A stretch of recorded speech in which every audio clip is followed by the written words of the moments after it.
So for the lower body, you will need these parts, the wheels. These are DC gears. While these ones, orange ones, can either be fixed connectors or servo gears, right? So the difference between DC motors and the servo motors is that the DC motors would be more, let's say, faster in terms of RPM, but lower torque, right? So this is best suited for wheels, such as what we'll be doing for this build, while the servo gears have higher torque and are much lower, since they are for other moving parts such as the gripper and the other bionic parts included in the build. So those are the difference between the two type of motors that are included in the kit. So let's start with the lower body part. So this is the bottom cover, which serves as the base for the lower body part. And what you want is first to assemble each of these parts together. It has 4 wheels, so and each wheel is connected to a DC gear motor, right?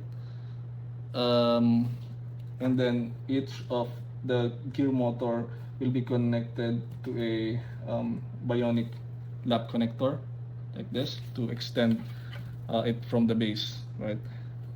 First, let's connect this is what is called as the fixed connector. It doesn't have any motor here, it's just fixed, it doesn't rotate, while the motors rotates, although it looks like the same. And if you notice, there's for the fixed connector, there's a symbol.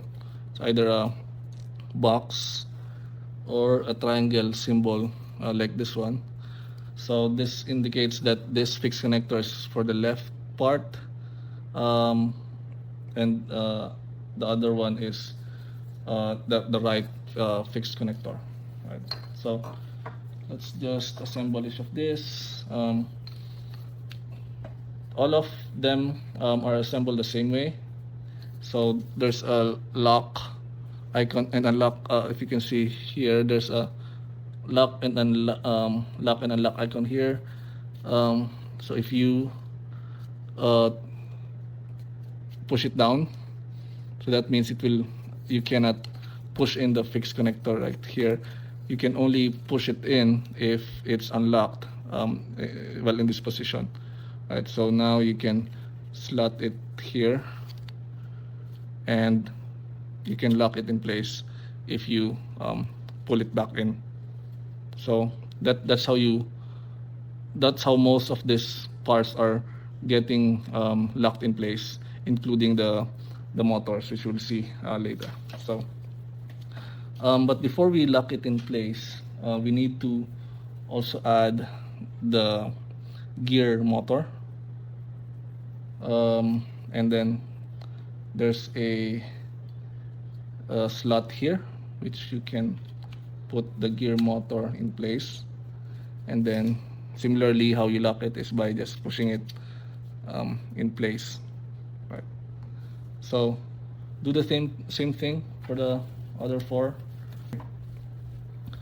So once you connect them together, the fixed connector, the bionic lap, and then the gear motor, don't put the wheels for now, because you will put this later once you use the wires and connected the different gears together in the base. So first get the base frame, and then you have to put each of these into the frame.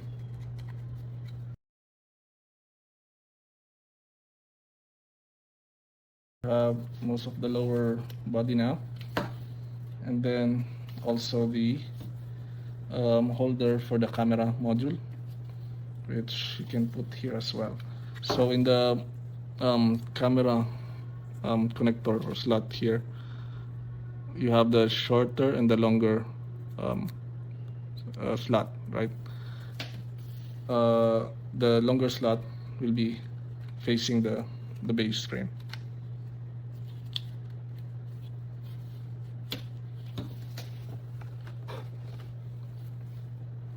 Then let's connect the camera later. So once you get most of the lower body, except for the wheels, now you can move on to the main, to the expansion, the main box, right, which holds the battery component, the battery box, as well as the main controller. So this is where the base frame, the lower body that you built, will connect into once you put in the battery box first. So when you put in the battery box, just puts in place. I don't think you can, yeah, I think you can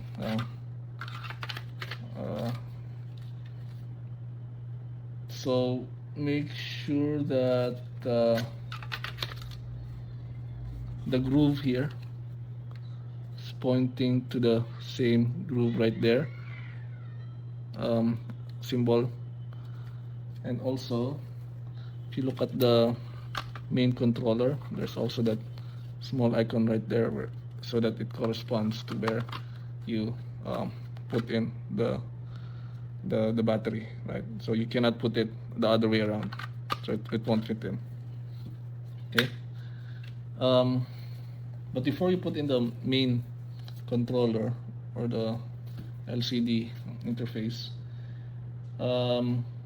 you have to put in the camera USB to USB-C connector first, so that you will have a clean wiring when you. So notice another groove right here, which is not here. So that's for the charging charger for the battery. And so where the camera eventually will be facing is on the left of the groove. So this is where the camera will be slotted in, and this is the groove, our charger port. So eventually this is how it will be positioned. So in that case, your camera USB-C connector, when you rotate it around, should be right here. So it should be protruding right here. So the wires should extend so that you can slot in the USB end of the wire into the main controller later, and you can connect the USB-C end of the wire into the camera module. So you can do it something like this, and then you can put in the main controller in place.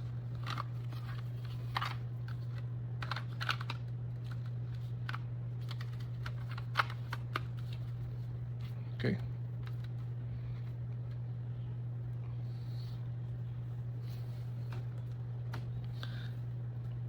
Then you can put in the camera on the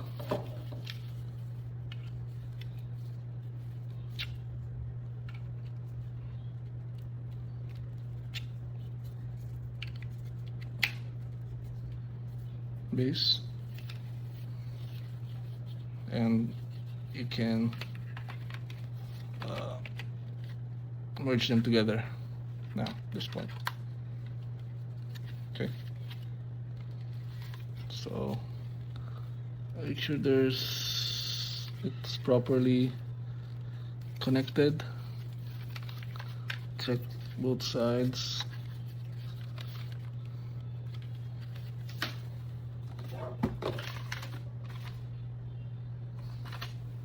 And then you can use some screws, which you don't need a screwdriver in, to firmly hold the base and the main frame.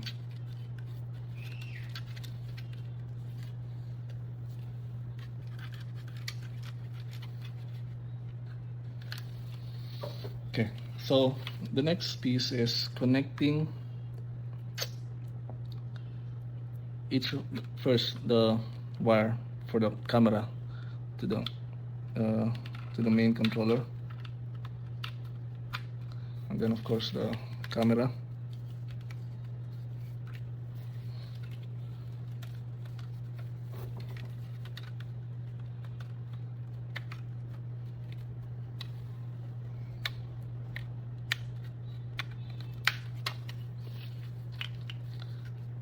And then the next thing you want to do is using the other wires or connectors, the shorter one, because you also have a longer one in the kit. Using the designed short wire, you want to connect each of these gears into the main controller.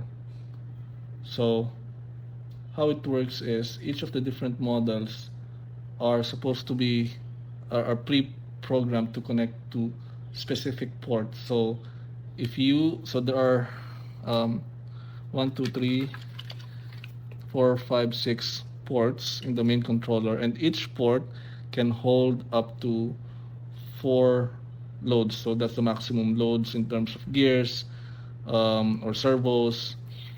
Each of them, the maximum load it can hold is 4.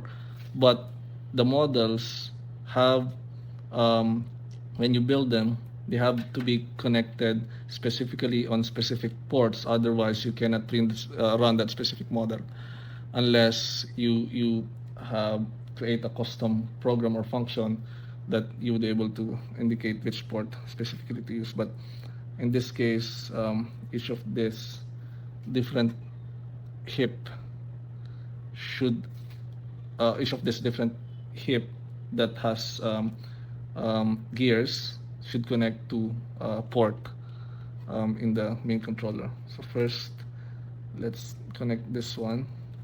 So let's use this end of, so each end of the wire has like is designed in such a way that you can easily connect it to tricky parts or tight parts of the components.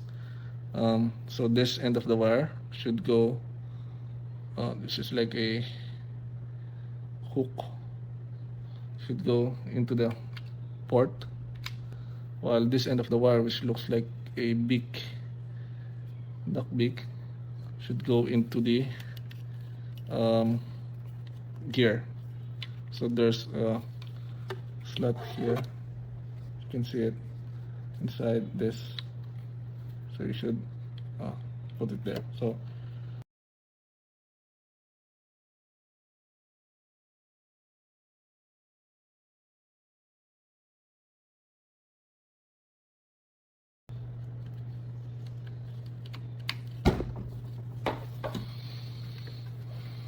now you get the 4 legs connected. You can now slot in the wheels. So the wheels also has a locking mechanism, so you just twist it to unlock it before you can slot it in, and once you've slotted in, you can twist it on the lock side symbol that you can see there. So I'll unlock it, and I should put this, and there's a symbol as well, if it's a left or right, should correspond to the symbol on the fixed connector leg, but you will be connecting it to the associated gear motor for that leg.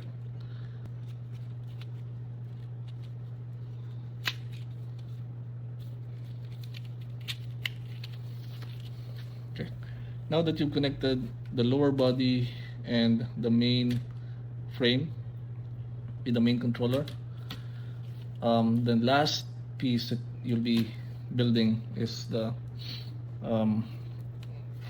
grip holder, the upper body, which includes the grip and a couple of motors right here. Just put it here.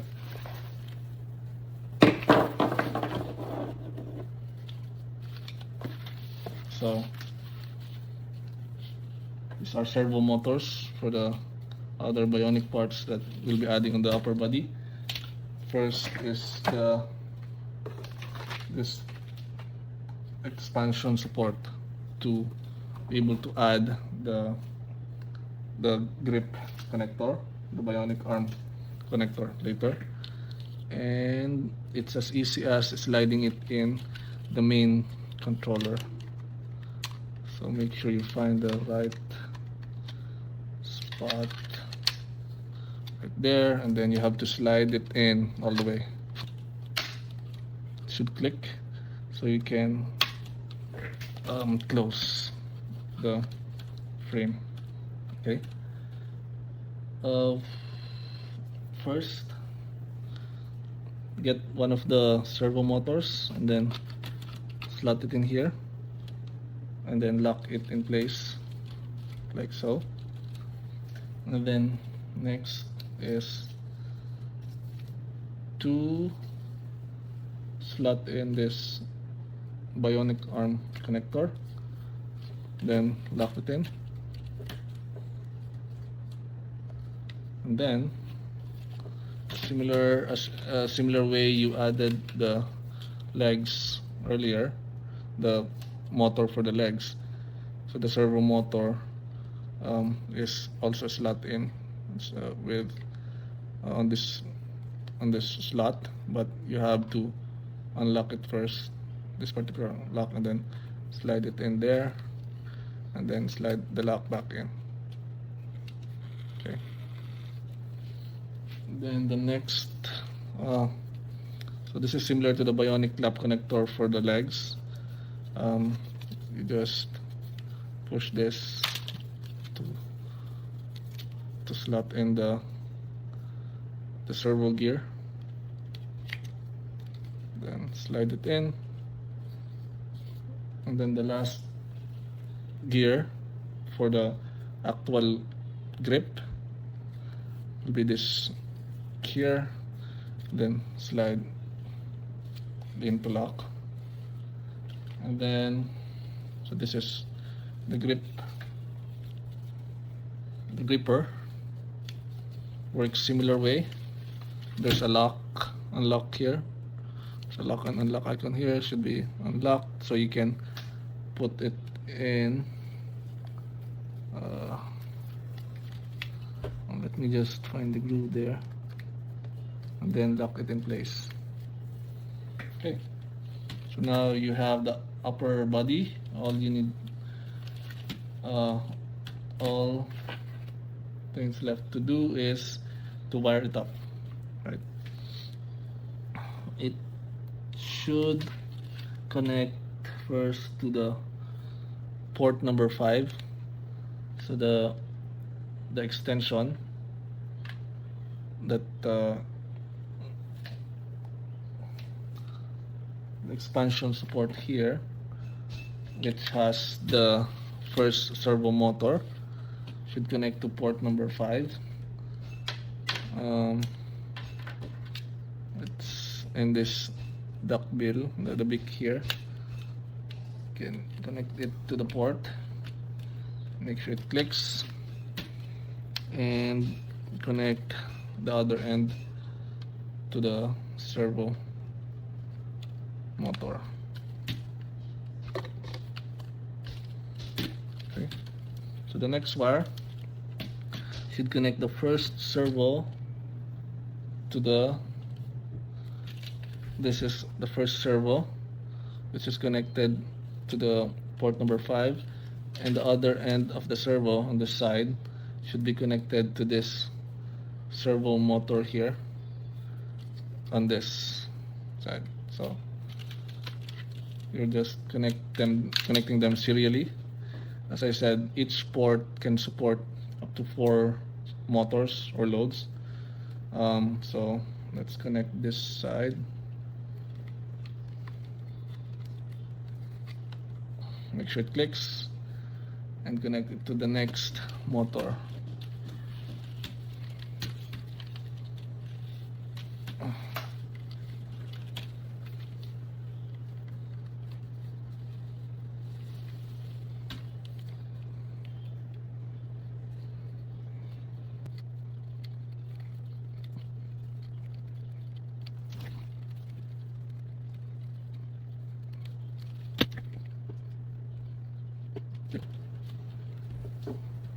And then the other end of this motor right here, so this is the other end, connect to the last motor in the grip. This is the last motor for the gripper.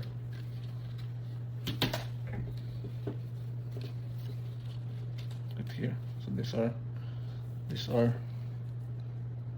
the two ends of the gripper motor.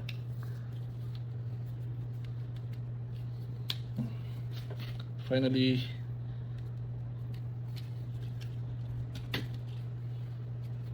this one, the end of the motor,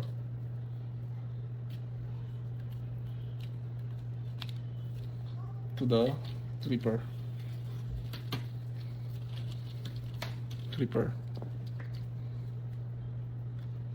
Or let's do it this way: gripper, then motor. Okay, now can test it. This is the way you do it for all the models.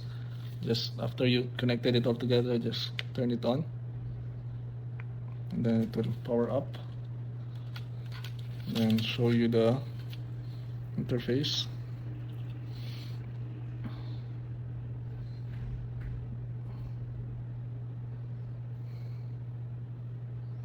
And then you will select the model that you just built, which is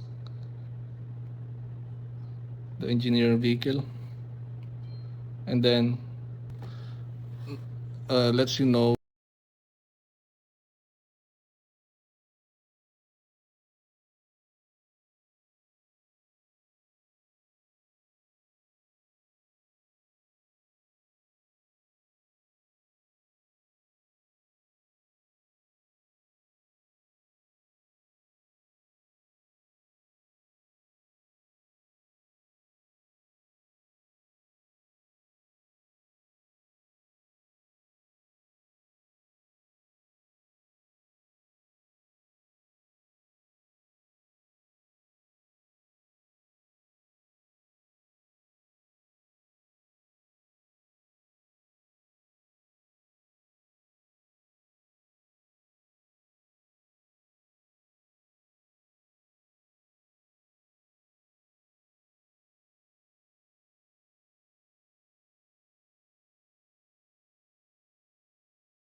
using the mobile device. You can connect to your robot. Either you connect both the robot and your mobile device to the router, and then control the robot using this mobile app in your mobile device. So that's how you build the engineering vehicle. And again, all of the concepts that was discussed here can be used across the different models.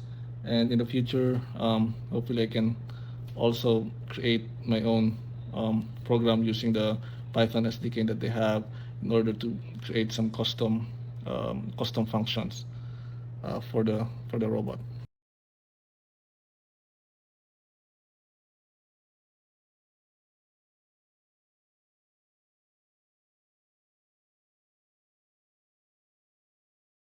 Okay.